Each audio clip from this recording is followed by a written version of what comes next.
আপনার রব আপনাকে অনেক ভালোবাসেন। মানুষের জন্য তাকে নারাজ করবেন না। আপনি তার একবার মেনে তো দেখুন, উনি আপনার জন্য কিভাবে রাস্তা বানিয়ে দেয়। মানুষের চাওয়ার পেয়ালা কখনোই ভরবে না। আপনি তাদের জন্য যেটাই করেন না কেন, নজরে তাদের সেটাই আসবে যা আপনি তাদের জন্য করতে পারেননি। জীবনকে আল্লাহর সীমায় রেখে অতিবাহিত করুন। আপনার জীবন অনেক সুন্দর হয়ে যাবে। আল্লাহর জন্য কিছু ছেড়ে তো দেখুন, আর তারপর সবর করুন। তিনি আপনার সবরের বদলে আপনাকে অনেক দিবেন। এই দুনিয়াও ধোঁকা, আর এখানকার মানুষেরাও আপনার সবসময় সাথ দিবে না। নিজের কদর করুন, নিজেকে জাহান্নাম থেকে বাঁচান। মানুষের জন্য রবের থেকে মুখ ফিরিয়ে নেবেন না।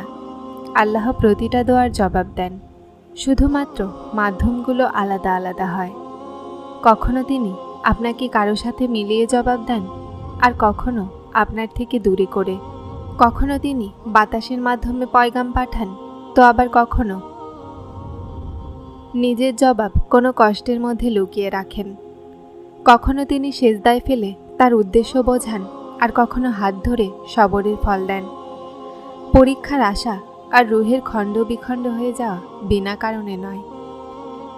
কখনো কষ্টে আছো তো আল্লাহকে অনুভব করো, তারপর তার উপস্থিতিও দেখতে পাবে আর তার আওয়াজও শুনতে পাবে। কষ্ট তিনি অন্তরে তখনই দেন যখন তিনি তোমাকে মনে করেন। তখন তিনি চান তুমি তার সাথে কথা বলো, তাকে তোমার কৈফিয়ত শোনাও, সমস্ত চিন্তা তার সোপর্দ করে দাও, যেন শুধু তুমি আর আল্লাহই রয়ে যায়।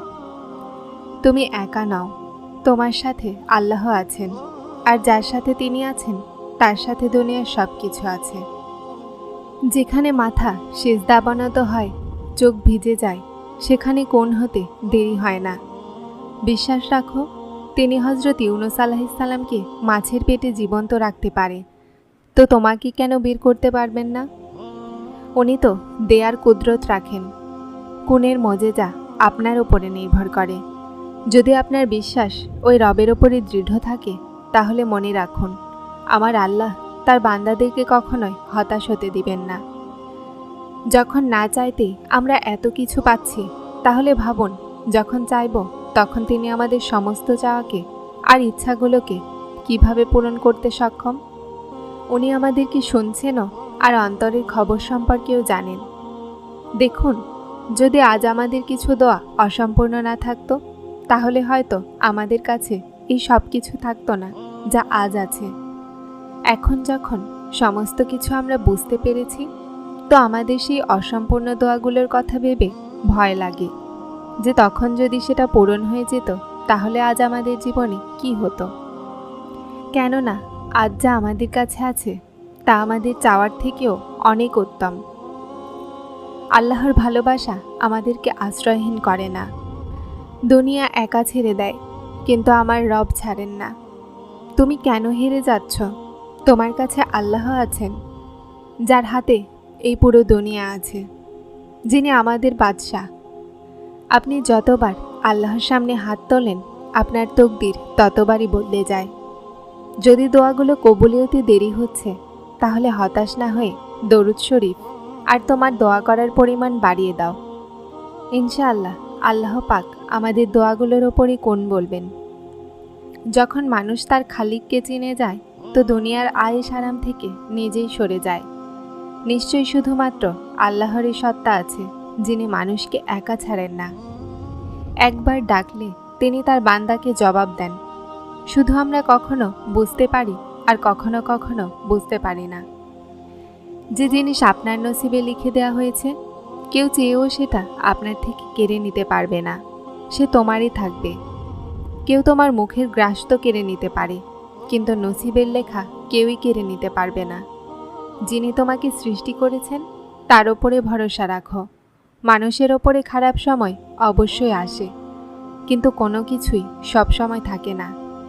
তুমি ভয় কেন পাও ভাগ্যের ফয়সালায়? তুমি কি জানো না তোমার রব গাফুরুর রাহিম? তোমার রব রাতকে দিন আর দিনকে রাত করতে সক্ষম। তাহলে কি তিনি তোমার কষ্ট দেখে তকদিরের ফয়সালা বদলাতে পারবেন না? যখন আল্লাহ চাইবেন তখনই তুমি চাইতে পারবে, যখন আল্লাহ চাইবেন তখনই তুমি পাবে। আর যতক্ষণ আল্লাহ সেটা না চাইবেন তুমি চাইলেও চাইতে পারবে না। যত ভাববে ততই কষ্ট পাবে। হয় নিজেকে মজবুত করে নাও, না হলে ভেঙে দাও। সবর তখনই আসে যখন আমরা তার ইচ্ছাতে রাজি হওয়া শুরু করে দিই। প্রতিটা পরীক্ষা শাস্তি হয় না, কিছু পরীক্ষা আমাদের হকেই থাকে, শুধু আমরা বুঝতে পারি না। যা তোমার সেটা তোমারই থাকবে, তোমার থেকে কেউ নিতে পারবে না। তুমি শুধু সবরের সাথে আল্লাহর সাথে জুড়ে থাকো।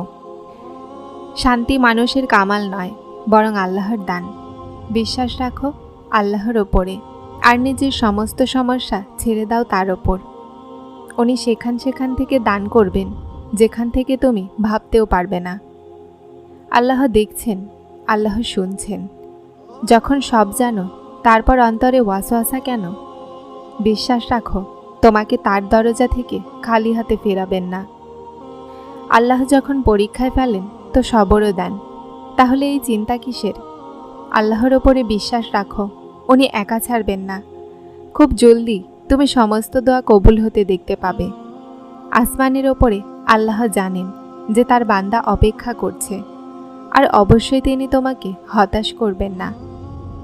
তাহাজ্জুদ একটা আশা, যখন সব কিছুতে নিরাশা নজরে আসে। তাহাজ্জুদ তো আল্লাহকে সবচেয়ে ভালো বন্ধু বানানোর উত্তম মাধ্যম। উনি চাওয়ার তৌফিকও তখন দেন যখন তিনি তোমাকে সেই জিনিস দিতে চান। উনিই আছেন যিনি সব সময় তোমার সাথে থাকেন যখন সবাই ছিঁড়ে যায়। তুমি তখনও দোয়া করতেই থাকবে যখন তোমার কাছে কবুলিয়তের আর কোনো কারণ বাকি না থাকে, কেননা নিরুপায় শুধু তুমি, আল্লাহ নয়। উনি তো মুহূর্তেই নসিবকে বদলাতে পারেন।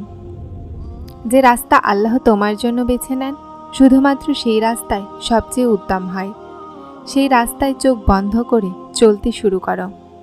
কাউকে পাশে পাও বা না পাও, আল্লাহকে অবশ্যই পাবে।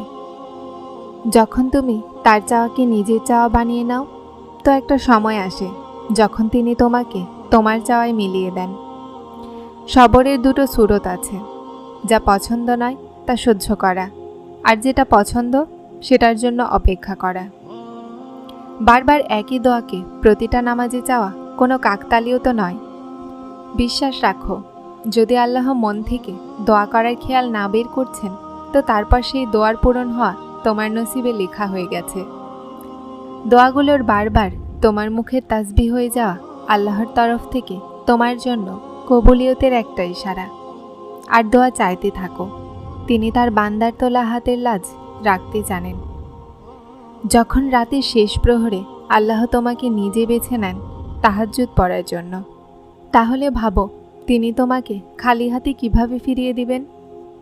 এজন্য যখনই রাতের শেষ প্রহরে চোখ খোলে, সেটা বিনা কারণে ভেবো না। সেটার মানে আল্লাহ তোমার সাথে তাহাজ্জুদে মোলাকাত করতে চান। যা কিছুই তুমি আল্লাহর কাছে কেঁদে কেঁদে চাও, দেখে নিও একদিন বাস্তবে সেটা তোমার সামনে থাকবে। আল্লাহর ওপরে ছেড়ে দেয়া সমস্যায় চিন্তিত হতে নেই। উনি কাদির, তিনি তার কাজ সম্পাদন করেই ছাড়েন। কবুলিয়তের ওয়াদা করেছেন, তো তিনি সেটা পূরণও করবেন। তুমি তোমার কাজ করো, অর্থাৎ বিশ্বাস আর দোয়া। আর যখন তাওয়াক্কুল করো, তো এটা ভেবো না যে যা চেয়েছি তা পাবো কিভাবে, বরং অপেক্ষা করো যে যা চেয়েছি তা যে কোনোভাবেই হোক পাবই। কখন আর কিভাবে, এই কথার ফায়সালা ওসিলা বানানো রবের ওপরে ছেড়ে দাও। দোয়াগুলোতে এতটা শক্তি থাকে যেটা আল্লাহর থেকে রাজি করিয়ে নেয়। আমি আমার ভাগ্যকে আল্লাহর ওপরে ছেড়ে দিয়েছি, এজন্য নয় যে তিনি উত্তম করবেন, বরং এজন্য যে আল্লাহর থেকে ভালো কেউ করতেই পারবে না। যদি চাও তোমার সমস্ত দোয়াগুলো কবুল হয়ে যাক, তাহলে তাহাজ্জুদ পড়া শুরু করো, আর আল্লাহকে তোমার অন্তরের সমস্ত কথা বলো। তোমার নসিব শুধু তোমাকে সেই রাস্তা পর্যন্ত আনে যা আল্লাহ তোমার জন্য লিখে দিয়েছেন, কিন্তু তুমি পাও সেটাই যেটার জন্য তুমি দোয়া করো। যারা চ্যানেলটিতে নতুন এসেছেন তারা সাবস্ক্রাইব করে হেদায়েতের সাথে থাকুন। আসসালামু আলাইকুম।